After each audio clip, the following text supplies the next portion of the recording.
स्वागत है। मैं हूं अनिल ठाकुर। इस वक्त हिमाचल प्रदेश के सीएम सुखविंदर सिंह सुक्खू हमारे साथ हैं और उनसे हम जानेंगे कि हिमाचल में चुनाव प्रचार कैसा चल रहा है, हवा का रुख किस तरफ है।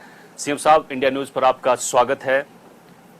बहुत बहुत धन्यवाद। सर, बीजेपी कह रही है कि इस बार 400 पार, लेकिन इंडिया गठबंधन कह रहा है कि 4 जून को मौसम बदलने वाला है। आप जमीन पर घूम रहे हैं, लोगों से मुलाकात कर रहे हैं, अपने विधानसभा क्षेत्र के दौरे लगातार कर रहे हैं, लगातार रैलियां कर रहे हैं। आपका गला भी खराब हो गया है रैलियां करते करते। क्या जमीनी हकीकत है, हवा का रुख किस तरफ है? इस बार आर या पार, तो इस दृष्टि से हमारे हिंदुस्तान की जनता तय करने जा रही है। मैं तो हिमाचल की राजनीति के संदर्भ में कह सकता हूं,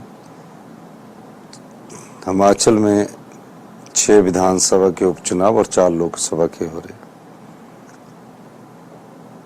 हिमाचल की राजनीति में कभी खरीदो फरोख्त नहीं हुई है, कभी धनबल का प्रयोग नहीं हुआ। इस बार 6 जो भाजपा के बिके हुए प्रत्याशी चुनाव लड़ रहे हैं, उन्होंने हाथ को बेचा और कमल को खरीदा। तो भारतीय जनता पार्टी के ईमानदार कार्यकर्ताओं में भी काफी गुस्सा है, भारतीय जनता पार्टी के नेताओं में भी काफी गुस्सा है कि हिमाचल प्रदेश देवी देवताओं का प्रदेश है। इस प्रकार की राजनीति कभी ना हुई थी और उसका नुकसान भारतीय जनता पार्टी को उठाना पड़ेगा।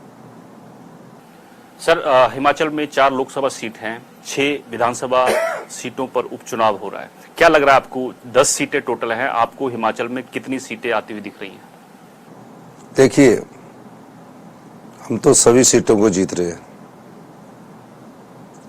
और ये लड़ाई कोई सरकार बनाने के लिए नहीं है, ना सरकार बचाने के लिए, ना सरकार चुनने के लिए है। ये तो हिमाचल की जनता को ये तय करना है कि आपके वोट से जो चुनकर आते हैं और राजनीतिक मंडी में बिक जाते हैं, ऐसी पार्टी जो जनता की भावनाओं का सौदा करती है, उसको 1 जून को सबक सिखाए। ऐसी कौन सी पार्टी है?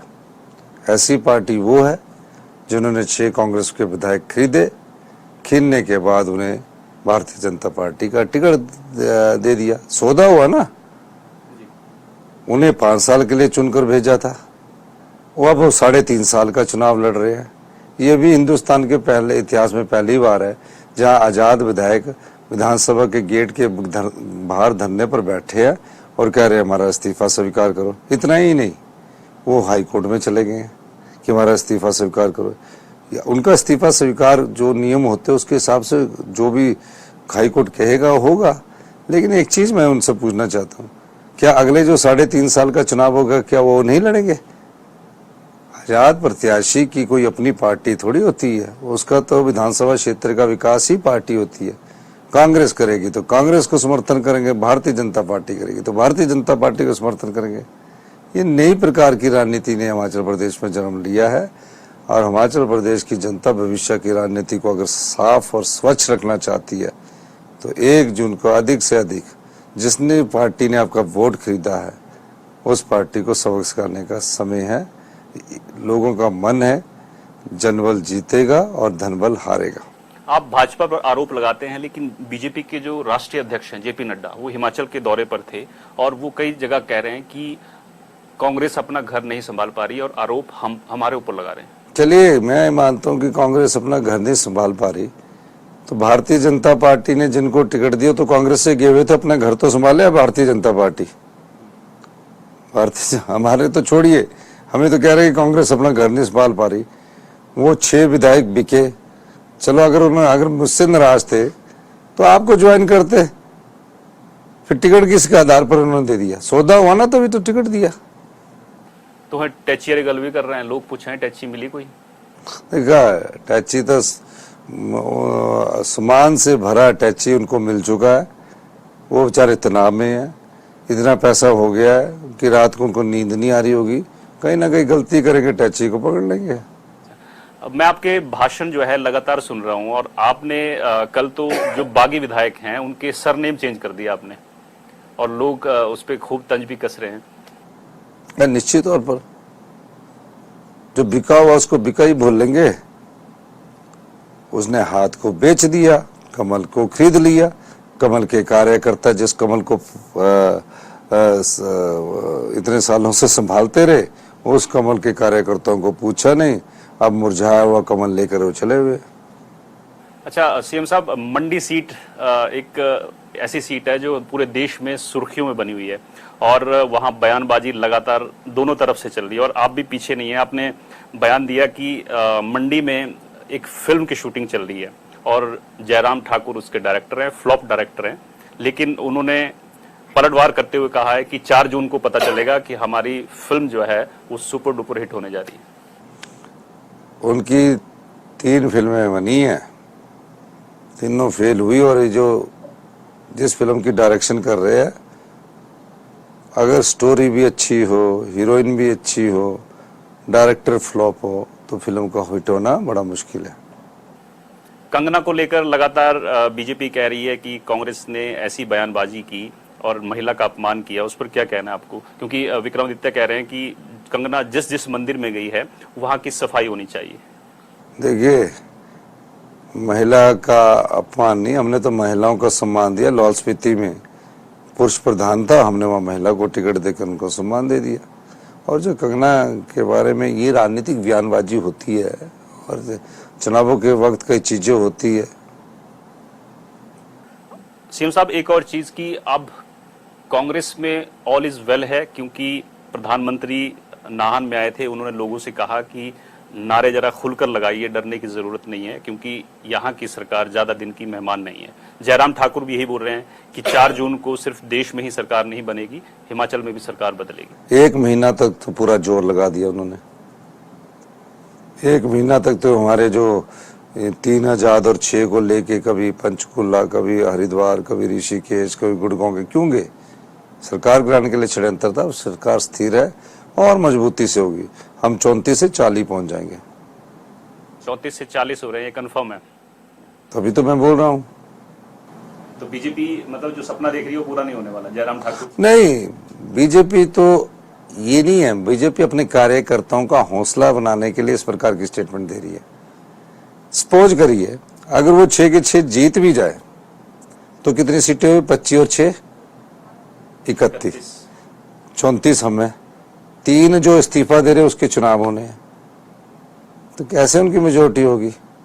2 हमारे चुनकर जाने हैं, 2 एमपी बनेंगे हमारे, तो 5वीं जगह और चुनाव होने हैं। तो ये सिर्फ उन्होंने भारतीय जनता पार्टी के कार्यकर्ताओं पर ये आशा जगानी है कि आप हमारे साथ चलिए, नहीं तो उनकी पार्टी का बुरा हाल होने वाला है हिमाचल प्रदेश में।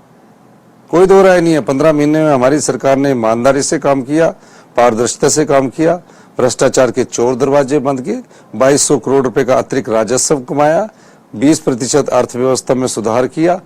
नहीं तो जिस प्रदेश का खजाना खाली हो, क्या वो ओपीएस दे सकता है? क्या वो 1500 दे सकता है? क्या विधवा बहनों के बच्चों की पढ़ाई का खर्चा दे सकता है? क्या 70 साल से ऊपर के बुजुर्गों के सारा इलाज का खर्चा दे सकता है? ये चीजें सोचने वाली है। ओपीएस हिमाचल सरकार, सुक्खू सरकार को फायदा दे रहा है चुनाव में? देखिए, मैं फायदे के लिए राजनीति नहीं करता। मैं तो जो जनता का धन है, जनता के धन को बांटना चाहता हूँ। फायदा लेना होता तो हमारे चुनाव 2027 में, 2026 में करता। हम तो जो जनता का पैसा जनता के पास जाए, हमारी इकोनॉमी में आए, इकोनॉमी में खर्चा बढ़ाए और फिर हमारे को और पैसा आए। एक और चीज है कि बीजेपी ने आरोप लगाया है कि आपदा में जो आपको पैसा दिया गया है वो सही से लोगों तक नहीं पहुंचा है, उस पर क्या कहना है? पहले आपदा का पैसा तो बताओ कितना दिया है मुझे। हमने तो 45 करोड़ रुपए का पैकेज अपने संसाधनों से दिया। कितना पैसा दिया बताइए, मेरे को तो बताइए। इस पैसे क्या है पैसा दिया? बीजेपी का कहना है कि अलग अलग किश्तों में पैसा दिया, लेकिन वो जनता वो तो देखिए, वो तो एनडीआरएफ एसडीआरएफ का एलोकेशन है।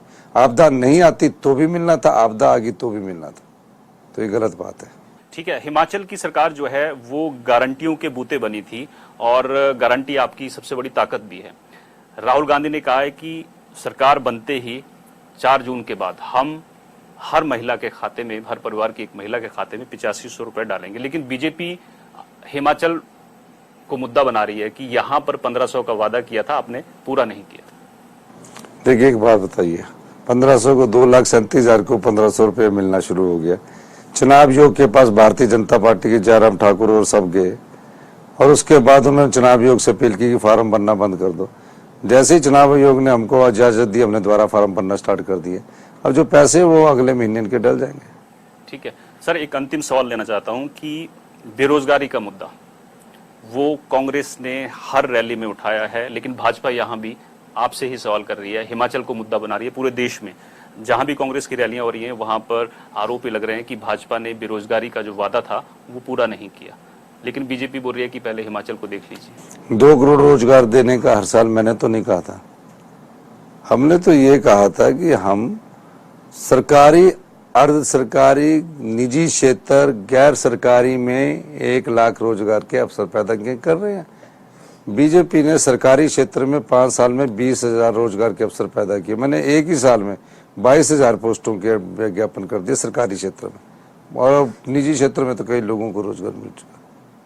चलिए सर, ठीक है, आपने इंडिया न्यूज से बात की, बहुत बहुत शुक्रिया, और 4 जून के लिए आपको बहुत बहुत शुभकामनाएं भी।